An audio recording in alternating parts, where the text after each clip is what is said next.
हम इस समय हैं सीतापुर में और सीतापुर की सीट महिला हो चुकी है। अब हमें देखना यह है कि चुनाव से पहले टिकट का वितरण होगा, टिकट के वितरण के बाद चुनाव होगा और एक प्रत्याशी, वो निश्चित महिला ही होगी, चुनाव जीतेगी और नगर पालिका चेयरमैन की कुर्सी पर सुशोभामान होगी।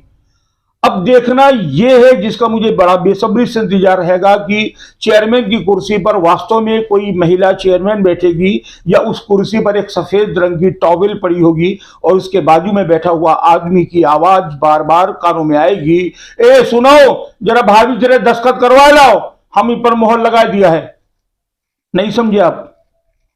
मतलब यह है कि वास्तव में वो कैंडिडेट चुनाव जीत करके उस कुर्सी पर आएगा जिसने वास्तव में अपना जीवन राजनीति के इन तमाम दांव पेचों में गुजारा है, या फिर वो आएगा क्योंकि जब सीतापुर आए तो यहाँ की बोर्ड होर्डिंग से शहर पटा हुआ था, उसमें पुरुषों की फोटो लगी थी, वो अपने को समाज सेवी और पता नहीं कौन कौन से सेवियों की तमाम अलंकारों से युक्त पोस्टर लगे हुए थे। लेकिन जैसे ही पता लगा कि सीतापुर की सीट महिला हो गई है, रातों रात उन्होंने अपनी फोटो को हटाया और अपनी पत्नी की फोटो अपने ऊपर चस्पा कर दी। स्पष्ट है कि घूंघट की आड़ में दिलवर का डैश डैश डैश। वही प्रत्याशी अपनी पत्नी को लेकर के आएंगे या राजनीति की वो महारथी आएंगे जिन्होंने वास्तव में महिला हो करके राजनीति, समाज और देश के लिए बहुत कुछ पसीना बहाया है। इन्हीं तमाम उत्तरों को जानने के लिए चुनाव से पहले मैं आया हूं। भारतीय जनता पार्टी के एक संभावित प्रत्याशी जो टिकटार्थी हैं, लाइन में लगी हैं, टिकट मांग रही हैं, लंबा समय राजनीति में उन्होंने गुजारा है, जनसेवा, समाज सेवा और तमाम प्रकार की सेवाओं के साथ। नाम है पूनम मिश्रा और इसमें मेरे साथ मौजूद है भारतीय जनता पार्टी की तेज तर्रार महिला नेता पूनम मिश्रा। पूनम जी, स्वागत है आपका कमेंट टुडे पर। पहला प्रश्न, आप टिकट मांग रही हैं जी, संभावनाएं क्या लग रही हैं आपको? देखिए, ये तो पार्टी नेतृत्व पर निर्भर करता है कि उनका क्या मंथन चल रहा है और क्या वो सीतापुर नगर पालिका पर विजय पाने के लिए क्या रणनीति बना रहे हैं। तो इसलिए संभावनाएं राजनीति में सदैव रहती हैं और संभावनाओं के आधार पर ही हम सब लोग काम करते हैं। रणनीति मतलब आप अपने को असली सिपाही मानती है डुप्लीकेट से? तो दो प्रकार के सिपाही होते हैं ना राजनीतिक पार्टियों में, जैसे मैंने भी अपने संबोधन में कहा और मैंने देखा कि पोस्टर पर एक सिपाही तो वो है जो वास्तव में पार्टी के लिए जूझता है, और एक सिपाही वो है कि पति तलवार लेके खड़ा होता है, पत्नी उसके पीछे खड़ी होती है, और जब चुनाव आता है तो पत्नी को आगे कर देता है और पीछे से तलवार उसका पति हाथ में लिए होता है। यानी मोहर और पैड और पेन पति के झोले में रखा होता है और दस्तखत पत्नी कर देती है, अंगूठा पत्नी लगा देती है। ये राजनीति को चीज मानती हैं आप? नहीं, देखिए, ये लोकतंत्र का मखौल है। राजनीति में आरक्षण परंपरा लागू ही इसलिए की गई थी कि महिलाओं को कमजोर माना जाता था कहीं ना कहीं, इसलिए उनके लिए प्रत्येक आरक्षण में आरक्षण की व्यवस्था की गई। और पंचायत चुनाव में जो आरक्षण हो रहा है, अब सीतापुर में सामान्य महिला हुआ है। अच्छा, राजनीति में आप आम सीतापुर की जनता का आरक्षण करेंगी या आरक्षण करेंगी? देखिए, जनता का कोई आरक्षण नहीं होता है, जनता में सर्व समाज है और सभी के रक्षण की जिम्मेदारी नगर पालिका की है। क्योंकि नगर पालिका का चुनाव है, इसलिए नगर पालिका का जो भी नगर पिता होगा, चूंकि नगर पिता कहने की परंपरा है, नगर माता अभी तक हुई नहीं है। नहीं, दो चीजें हैं जी, नगर माता और नगर भाभी। क्या होगा इस बार चुनाव में? नगर भाभी होंगी या नगर माता होंगी? देखिए, इस पर मेरा कोई कमेंट नहीं है, इसलिए कि ये लोगों को चुनना है कि उन्हें क्या चाहिए। उनको अपने लिए अपना सहयोगी चाहिए या नगर माता चाहिए, या मैं भाजपा में आ जाऊं तो कुछ नाम हैं और कुछ वो लोग हैं जो कभी दिखती नहीं हैं, लेकिन उनके समाज सेवी होने के, राजनीतिक व्यक्त होने का और हमदर्द होने के साइन बोर्ड और बोर्ड तो शहर में लगे हुए हैं। तो मेरे को लगता है कि अगर वो भैया हैं, भैया तो जनसेवा भी हैं, समाज सेवी भी हैं, और भैया भाभी को चुनाव लड़ाएंगे, भाभी चेयरमैन हो जाएंगे, तो वो भाभी ही रहेंगी, वो नगर भाभी हो जाएंगे। आप अगर चुनाव जीत जाएंगे आप लोग, तो आप लोग नगर माता हो जाएंगी। इस बार कौन बैठेगा कुर्सी पर, नगर माता या नगर भाभी?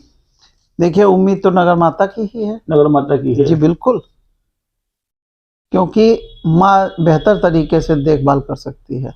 नहीं, भाभी को भी माँ ही कहा जाता है, भाभी माँ। नहीं, देखिए, आप रिश्तों में मत उलझाइए इसको।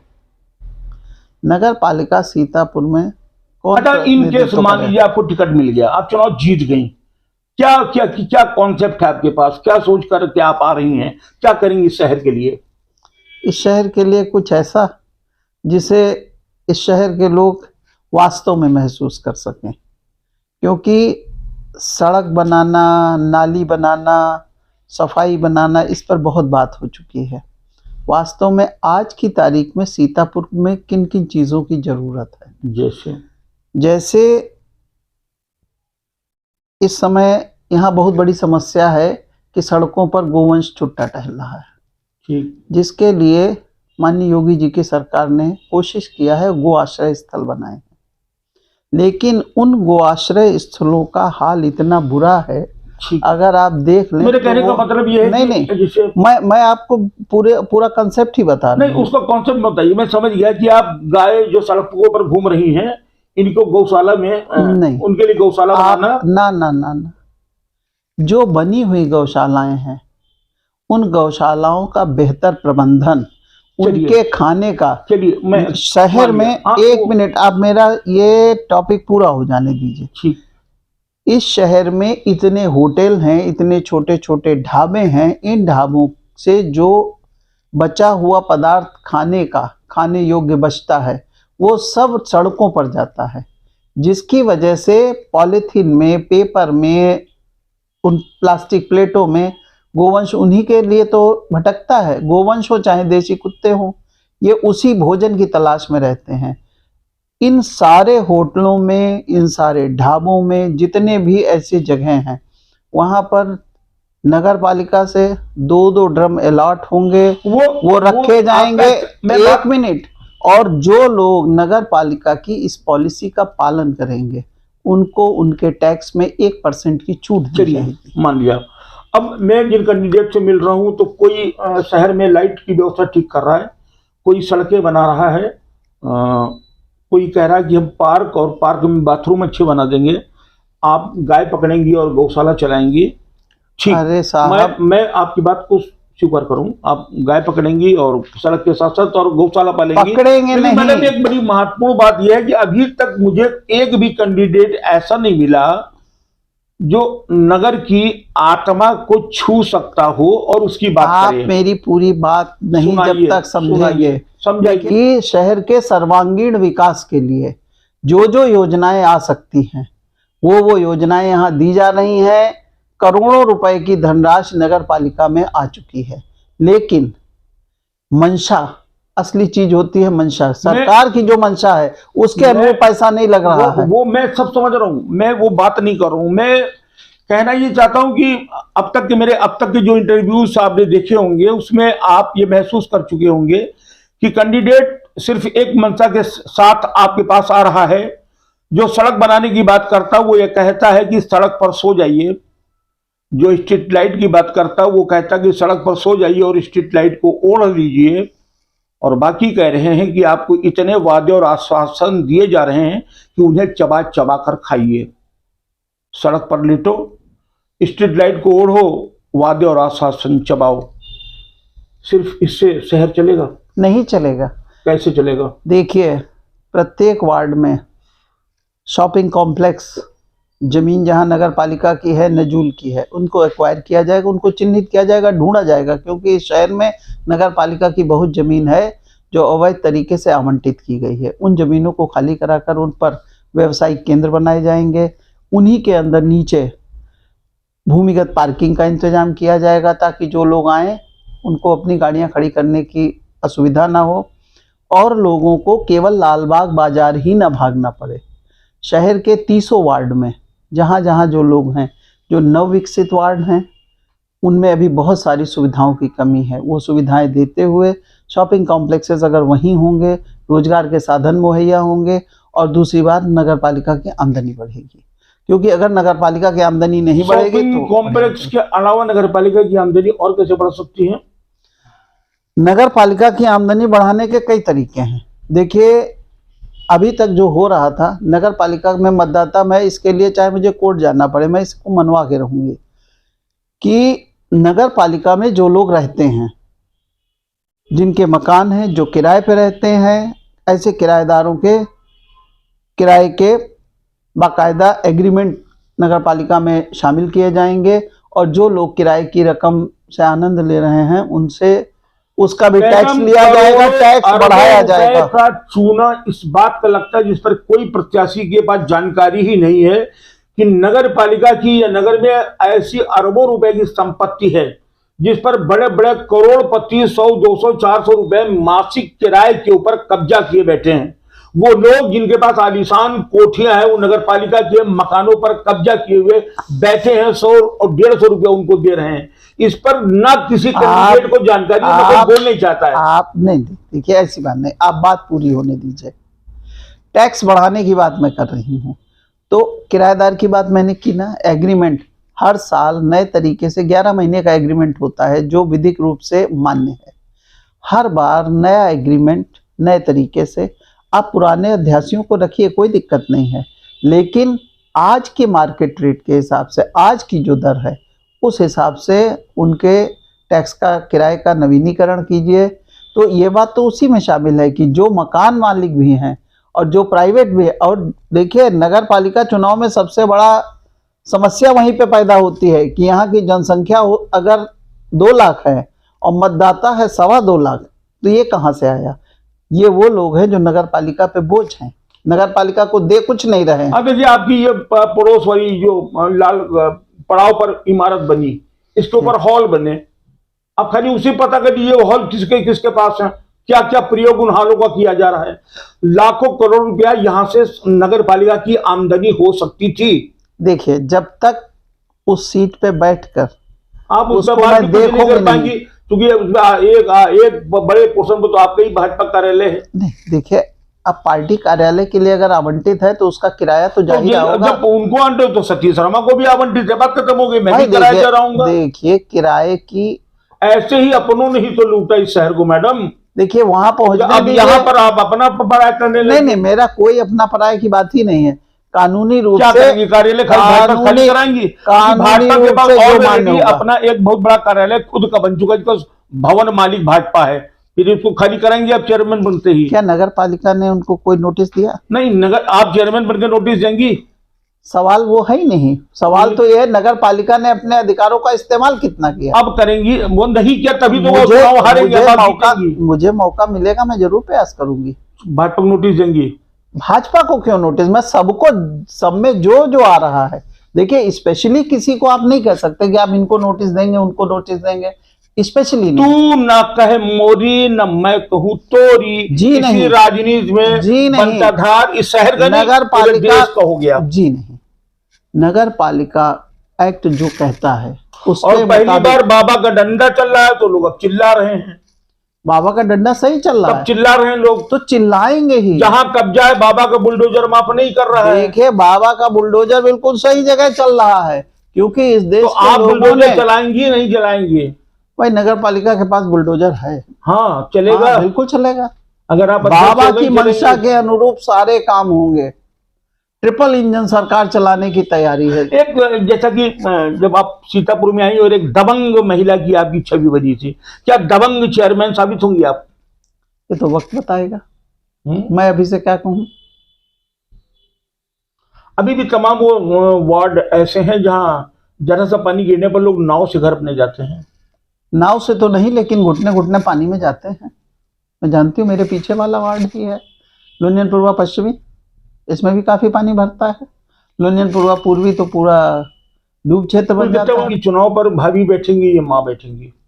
देखिए, ये तो यहाँ की जनता को तय करना है, वो किसको बैठाना चाहती है। ये उचित नहीं, जनता तो निरीह गाय है, जो आता है दो डंडे मारता है, दूता है, चला जाता है। गलत गलत गलत। लोकतंत्र में सही बात तो यह है कि जनता के ऊपर ही पूरा दारोमदार होता है। जी।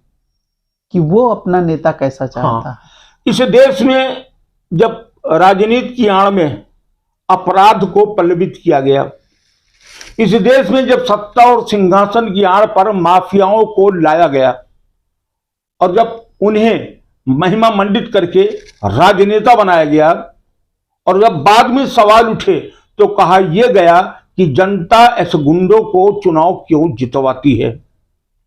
अब वो निरी जनता जिसके सीने पर बंदूक रखकर वोट लिया जाता हो जिस देश में, उस देश में आरोप जनता पर लगता है या ये दोषी ये मैडम पार्टियां नहीं है जो नीति निर्धारण करती हैं बड़ी बड़ी अट्टलिकाओं में बैठ करके और ये माफियाओं को लेकर के आती हैं सफेद पोशों को बना करके और उन्हें जनसेवक के रूप में पेश कर देती है, वो दोषी नहीं है, जनता दोषी है। वो पूरी तरीके से दोषी हैं और इसीलिए जब से मोदी जी आए हैं जनता ही तो लाई है, उन्हीं माफियाओं के ऊपर वरीयता दी है उसने मोदी जी को। यहाँ योगी जी का राज चल रहा है तो ये जनता की देन तो है। आप ये कहती कि जैसे गीता में कृष्ण ने कहा था कि यदा यदा हि धर्मस्य ग्लानिर्भवति भारतम अभ्युत्थानम अधर्मम तदात्मानं सृजाम्यहम्, यानी जब जब पाप बढ़ेगा मैं आऊंगा, और योगी और मोदी आ गए। बिल्कुल, ईश्वरीय विधान में जैसे व्यक्ति का स्वयं का भाग्य होता है उसी तरीके से पार्टी का भी भाग्य होता है और उसी तरीके से देश का भी भाग्य होता है। क्योंकि अच्छा, आपके साथ कौन सा भाग्य काम करेगा, पार्टी का, देश का या आपका निजी भाग्य? मेरे साथ इस सीतापुर की जनता का भाग्य काम करेगा। ठीक है, जनता आपके साथ है पक्का। ये तो क्या है सर्वश्रेष्ठ आपकी निगाह में? मेरी निगाह में सर्वश्रेष्ठ है कचरा मुक्त और साफ सुथरा सीतापुर, जिसमें बीमारियों का नाम निशान न रह जाए। क्योंकि जितने भी इन्फेक्शन वायरल फैलते हैं उनकी जड़ में कहीं ना कहीं कचरा बहुत बड़ा एक समस्या है। कचरा प्रबंधन, आप कचरा हटाने का और भी संकल्प ले रही, कचरा चलिए मान लेता हूँ कि आप हटा देंगे, लेकिन कचरा जैसी जिंदगी जो लोग जी रहे हैं शहर में, उनके लिए कुछ उन्हें हटाएंगी या उन्हें बचाएंगी या उन्हें पल्लवित करेंगी? देखिए आइडियाज तो ये है कि अब इस पहले मैं पहुंचूं, मैं देखूं कहाँ पे क्या स्थिति है। नेताजी सुभाष चंद्र बोस ने कहा था कि तुम मुझे खून दो मैं तुम्हें आजादी दूंगा, और सीतापुर में कैंडिडेट करें तुम मुझे वोट दो फिर मैं देखूंगा। लगभग सभी ने ये कहा कि मैं बैठूं तो फिर मैं बताऊं मैं क्या करूंगी। नहीं अब अच्छा आप ये बताइए, कानूनी रूप से मैं कुछ भी कागजात देखकर समझकर पूरा भौगोलिक व्यवस्था समझकर ही तो कोई काम कर पाऊंगी, और क्या क्या योजनाएं मैं ला सकती हूं उनके लिए। क्योंकि स्वरोजगार पर मोदी जी ने इतना फोकस किया है, स्वरोजगार की इतनी योजनाएं हैं, लेकिन चूंकि इससे पहले हमारे जो वर्तमान में चेयरमैन हैं उनके द्वारा इसलिए उनको लागू नहीं किया गया क्योंकि वो भारतीय जनता पार्टी सरकार की बनाई हुई नीतियां हैं। कुल मिलाकर के कैंडिडेट से अगर किसी से बात करिए तो वो केवल अटकते रह जाता है इस नगर पालिका के चुनाव में कि कूड़ा कचरा करकट सड़क खड़ंजा हैंडपंप और स्ट्रीट लाइट, और बहुत अगर विकासशील व्यक्ति हुआ बड़ा विकासवादी हुआ तो वो कहेगा कि मैं पार्क भी बनाऊंगा और पार्क में शौचालय भी बनाऊंगा। इसके बाद उसे कुछ नहीं आता है। कोई ये सोचना नहीं चाहता कि नगर पालिका की आमदनी कैसे बढ़ाई जाए, नगर पालिका कैसे और समृद्ध हो सके, उसके आय के जो स्रोत जिन पर बड़े बड़े दैत्य और असुरों को बैठाल दिया गया है वो कैसे खोले जाएं। वो अरबों करोड़ रुपए की संपत्ति जिस पर कुंडली मारकर नाग बैठे हुए हैं यहाँ के पूंजीपत, उन्हें कैसे मुक्त कराया जाए, कैसे उसे बाहर लाया जाए, और कैसे ये दूसरों की दीनहीन दशा में चलने वाली नगर पालिका अपने आप में इतनी स्वावलंबी बन जाए, इतनी मजबूत बन जाए कि जनता की न सिर्फ हर मनोकामना पूर्ण हो बल्कि ऐसा लगे जिससे स्वर्ग धरती पर उतरा है। ऐसा हो सकता है, असंभव नहीं है। कुछ भी असंभव नहीं, ठान लीजिए। तो आपने कुछ ठाना? बिल्कुल, मन में तो बहुत कुछ है, हम अभी से क्या बताएं क्या हमारे दिल में है। तो कुल मिलाकर के सरफरोशी की तमन्ना अब हमारे दिल में है, या ये कह लो कि मौका मिला तो हम बताएंगे तुम्हें कितना प्यार करते हैं सनम। ये तो फिल्म का गाना है, लेकिन पूनम जी का यही कहना है मौका मिला तो हम बताएंगे। यानी अगर चुनाव टिकट मिला, चुनाव लड़ी, चुनाव जीती और उस कुर्सी पर बैठी तो एक बार इस शहर को महसूस करा देंगी, बता देंगी मैं कौन हूं। फिलहाल तमाम वादों और आश्वासनों और संकल्पों के साथ चलते हैं फिर किसी नए समाज सेवक की कुटिया में। किसी नए जनसेवक के आश्रम में और देखते हैं क्या उद्गार हैं उनके। फिर मिलेंगे। नमस्कार।